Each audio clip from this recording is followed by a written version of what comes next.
Here's a game I took a loss on time. I was playing pretty good, but the time got to me. Let's get into it. They go pawn to d4, go pawn to d5, c4, e6, and knight here to f3. Pretty normal opening. I believe it's Queen's Gambit decline. I go knight here to f6. They go pawn to g3, bishop to e7, bishop to g2. They're going for the Catalan setup, and I like playing against it. I wonder if it show the percentage, but after castle, yeah, I played pretty good against the Catalan, 54% win rate. I don't know. This is not even a bad opening, but I just feel pretty comfortable with it. I much prefer the white bishop on this diagonal versus the d3 diagonal. I don't know why. It's just a personal preference. But I go h6. They go knight b to d2, and I go pawn to c6. So let's look at the position. Here I have two pieces undeveloped. However, they can be developed pretty easily.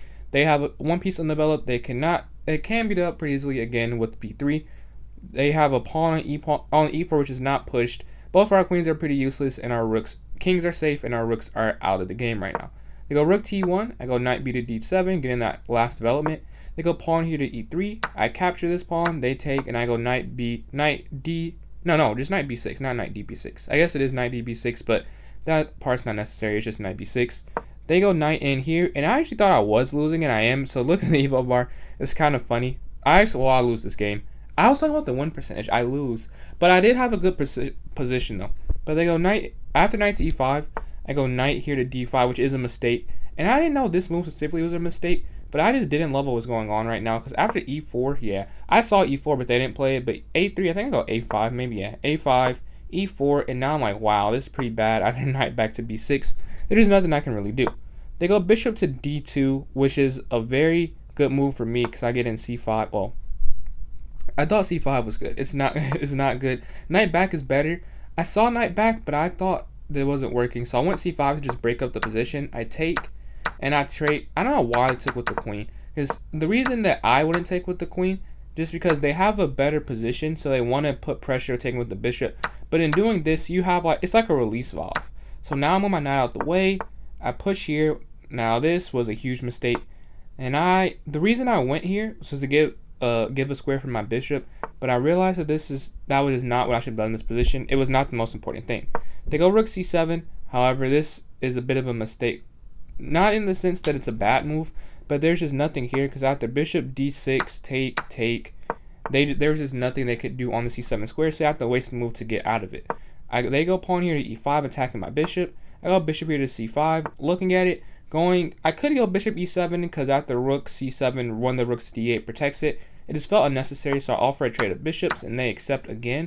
They attack my pawn, I take, they take, and I have knight here to d3. Now, important thing here is they do have this discovered bishop attack that I was looking at, but it doesn't matter as I have a few initiatives. That's initiative.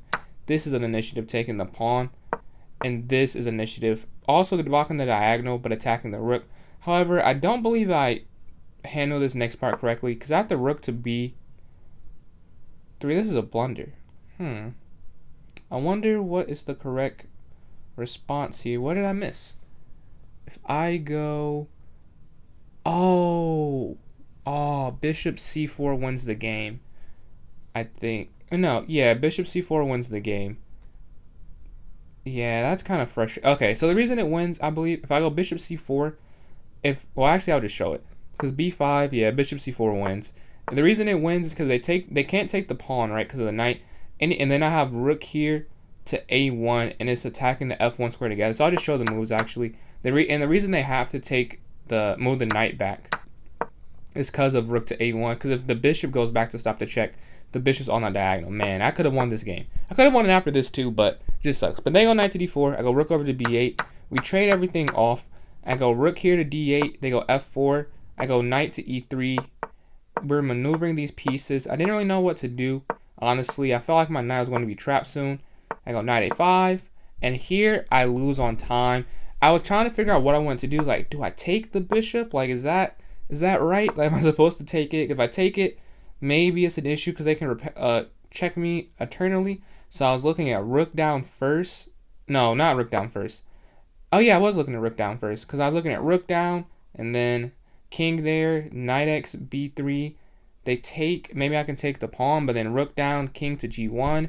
I can still take the bishop, but I don't know. I was thinking too many things. with not enough time, so I ended up losing this game on time. Thank you for watching, and I hope you could enjoy, and have a good one.